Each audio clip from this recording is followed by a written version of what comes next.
This episode is brought to you in part by the Catering Institute. The Catering Institute, setting the standard for catering education and certification for restaurants. Welcome to another episode of On Foodable Weekly. Today we're going to be talking about tech trends and how they're affecting the restaurant and food service industry. We've got Mike Elgan with us, and you do not want to miss this episode. Stay tuned right here.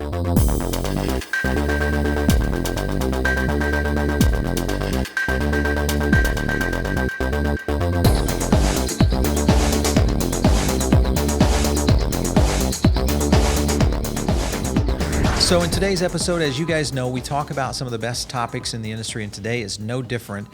Today we're going to talk about technology adoption. Now, what we've seen over the past 20 years in the restaurant space is a very slow adoption, but over the past 5 years, what I've noticed is the acceleration of adoption of technology. And what is driving that is everything from the on-demand economy, logistics with companies like Uber, mobile and smartphones, which have kind of transcended the entire POS industry. Obviously, the tablet business is really exploding, and we're starting to see wearables and social media really have an impact on restaurants that are making an amazing jump into the future. Today, I've got one of the best tech journalists out there in the field that's talking about food and tech with Mike Elgan. All right, so welcome to the show, Mike. Thanks so much for stopping in today. I appreciate it.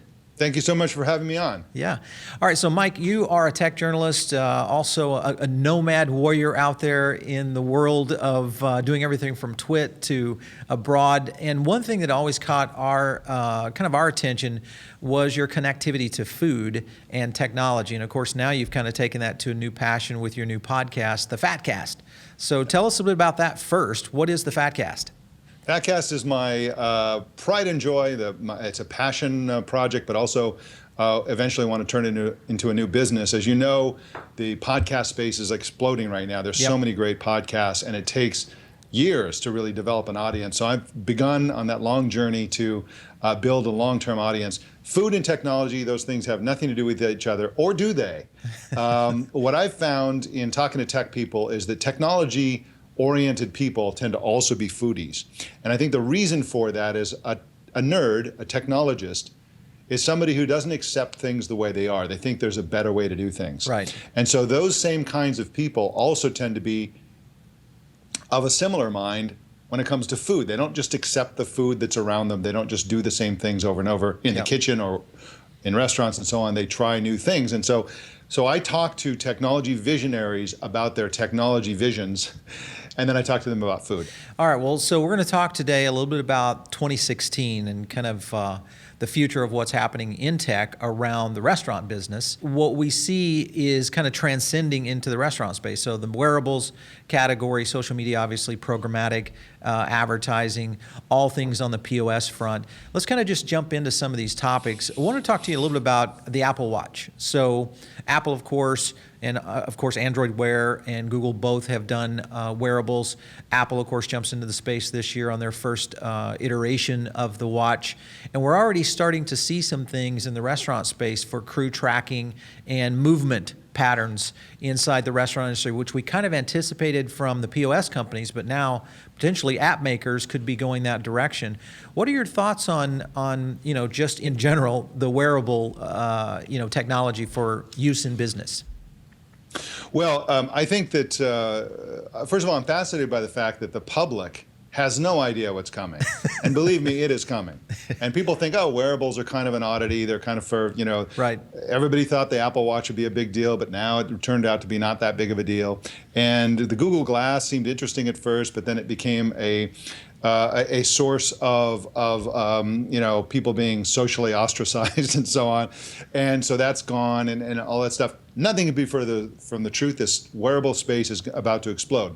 And so how does this benefit the food industry? Well, talk about pickup, talk about delivery. How about delivery anywhere? Yeah. How about delivery where you order it and you don't know where you're going to be when you get the delivery, but you order it anyway and they're fine with that. You track each other on media and they drive by and they give you your order. It's already paid for. Just like Uber, forget about payment. You don't even think about it. That is one of many examples. Now, where does wearable technology fit in? It fits into the whole process that becomes seamless with your situation. And the companies, the restaurants, the food providers that satisfy the demand for those kind of seamless options for ordering and delivery and all that kind of stuff are going to be the ones that are going to get a lot more business. Okay, so away from wearable and moving into kind of this programmatic social media aspect, how far into programmatic marketing and or product availability? Because in many cases, I know right now with Google, I've already purchased in many cases the thing that they're trying to advertise to me, which is now post haste. What do you think, and how do you think that's going to transcend over the next, say, year or so? Companies like Google and Facebook and others are harvesting mountains of data, Yep. and yet they still can't seem to provide us with contextual advertising.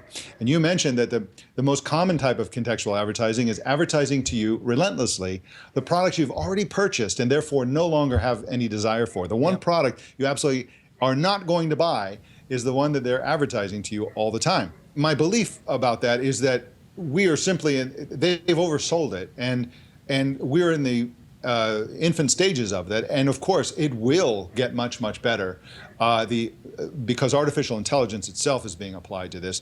And so a tiny startup with 4 people working out of somebody's basement in Ohio can use Google's artificial intelligence for their food marketing app. So AI is going to be everywhere, and that's really the key to real contextual marketing. Right. That's really smart and really understands what we want.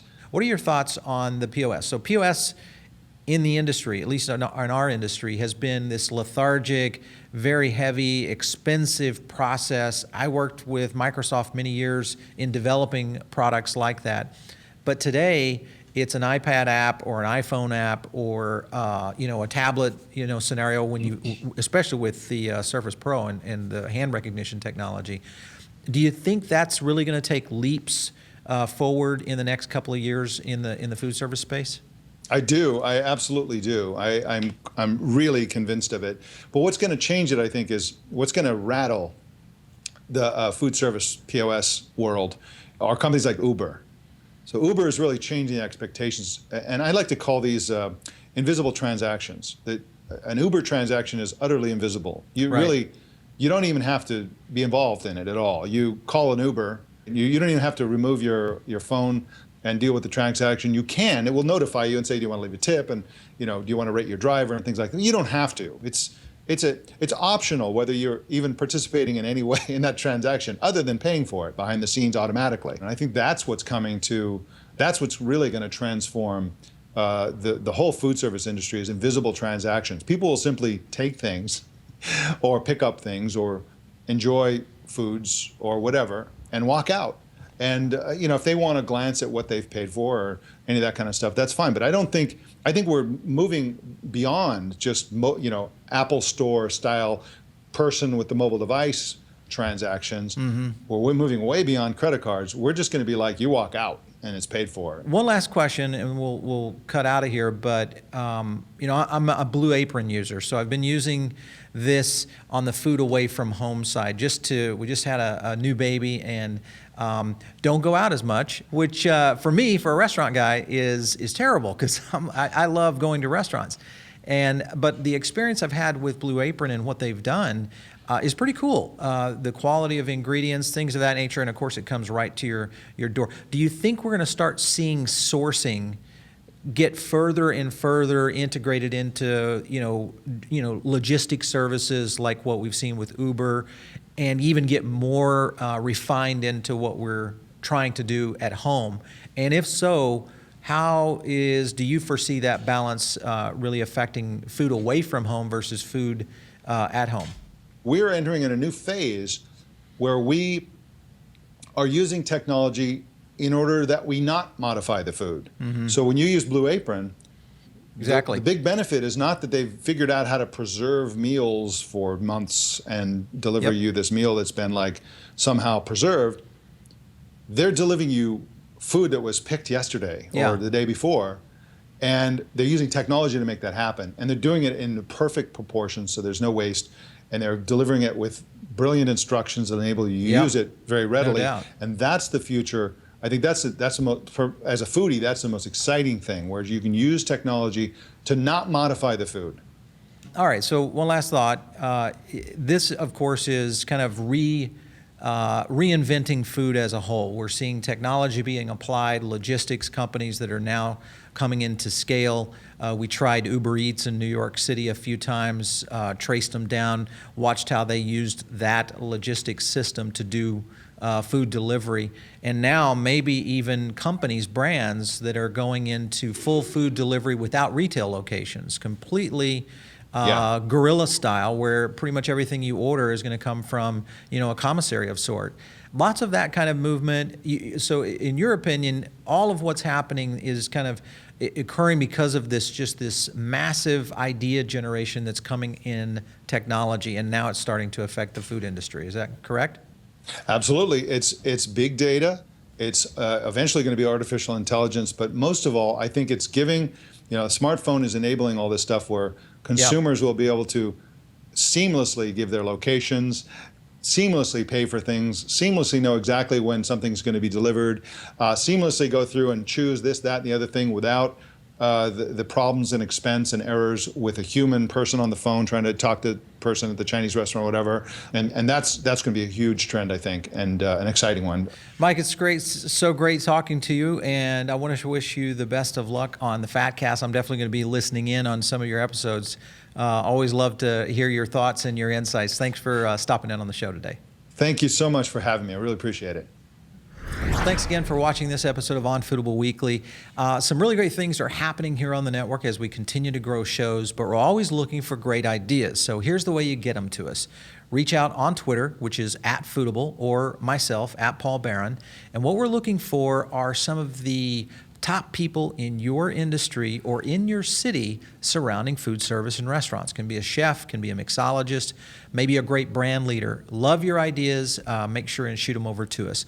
Also, some other big news on the network that we definitely want to talk about today, and that is Foodable's launching a new event, and we're doing it during the National Restaurant Association show this year in May in Chicago. It's an event called Foodable I.O. You can, of course, learn a lot more about it. Just go by going to foodable.io to learn a little bit more about the event.